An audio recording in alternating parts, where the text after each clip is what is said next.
Diketahui terdapat 4 buah pernyataan masing-masing sisi segitiga. Nah, ditanyakannya itu, pernyataan yang dapat membentuk segitiga adalah, langsung kita proses.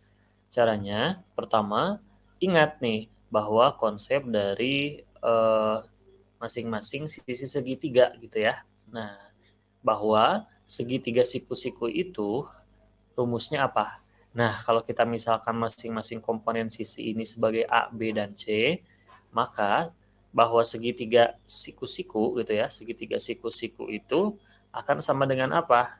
A kuadrat ditambah B kuadrat sama dengan C kuadrat. Inilah syarat dari segitiga siku-siku. Kemudian ada syarat lain dari segitiga lancip gitu ya. Nah, gimana tuh Kak segitiga lancip? Segitiga lancip itu A kuadrat ditambah B kuadrat kurang dari C kuadrat gitu. Terakhir segitiga tumpul gitu. Nah, segitiga tumpul itu A kuadrat ditambah B kuadrat berarti kebalikan dari lancip. Ya, lebih besar dari C kuadrat gitu. Nah, kita akan coba substitusikan masing-masing nilai dari pernyataan ini ke dalam siku-siku nih, ke dalam rumus dari segitiga siku-siku. Nah, untuk melihat apakah masing-masing syarat yang dapat dibentuk oleh pernyataannya. Gitu. Jadi, kalau kita substitusikan A kuadrat ditambah B kuadrat sama dengan C kuadrat, pada pernyataan yang pertama berarti menjadi apa? 3 kuadrat ditambah 4 kuadrat sama dengan 5 kuadrat. 3 kuadrat 9 ditambah 4 kuadrat 16 sama dengan 5 kuadrat berarti 25 ya. Maka 9 tambah 16 25 sama dengan 25. Nah, kesimpulannya ini sama dengan ya.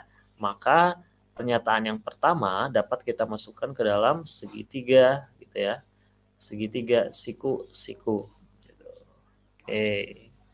Nah, kita tinjau lagi atau kita lihat lagi pernyataan kedua, ketiga, sama keempat nih.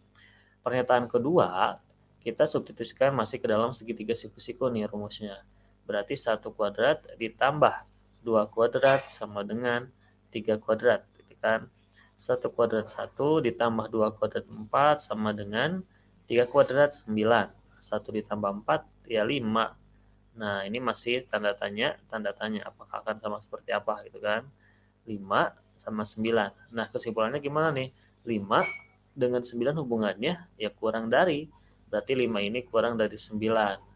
Nah, kesimpulannya kita dapat ambil bahwa pernyataan kedua ini merupakan segitiga apa? Nah, segitiga lancip gitu ya. Nah, syaratnya ya ini nih, kurang dari. Gitu.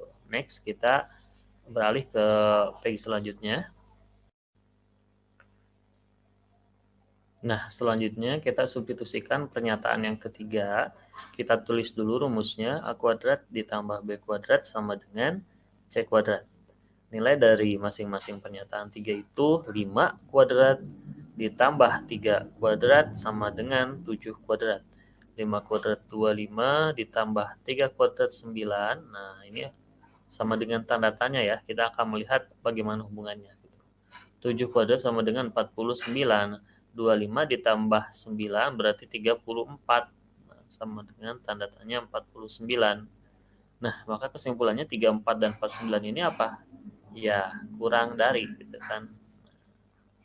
Maka kita dapat ambil kesimpulan bahwa pernyataan yang ketiga itu termasuk apa? Segitiga lancip. Next, yang terakhir, kita akan substitusikan pernyataan yang keempat gitu ya. Di mana masing-masing sisinya itu ada 25 sama 8. Maka 2 kuadrat ditambah 5 kuadrat sama dengan 8 kuadrat. 2 kuadrat 4 ditambah 5 kuadrat 25 sama dengan 8 kuadrat 16. Nah, 25 tambah 4 ya 29 kan? Sama dengan 16. Oke. Nah, ini hubungannya akan seperti apa sih? Itu kan? 29. Oke, sorry ini 8 kuadrat apakah 16? Bukan ya. 8 kuadrat itu 64 gitu ya. Kakak hapus dulu sebentar, maaf. Nah, 8 kuadrat itu 64 ya. Nah, maka hubungan 29 sama 64 ini gimana? Ya 29 itu kurang dari 64. Kesimpulannya, pernyataan yang keempat ini juga segitiga lancip. Berdasarkan 4 jawaban yang ada, kita tarik kesimpulan umum gitu ya. Kesimpulannya bahwa pernyataan yang ke-1 itu segitiga siku-siku. Pernyataan yang ke-2, 3, dan 4 gitu ya. Ini segitiga lancip gitu ya. Nah, inilah kesimpulan dari pertanyaan soal.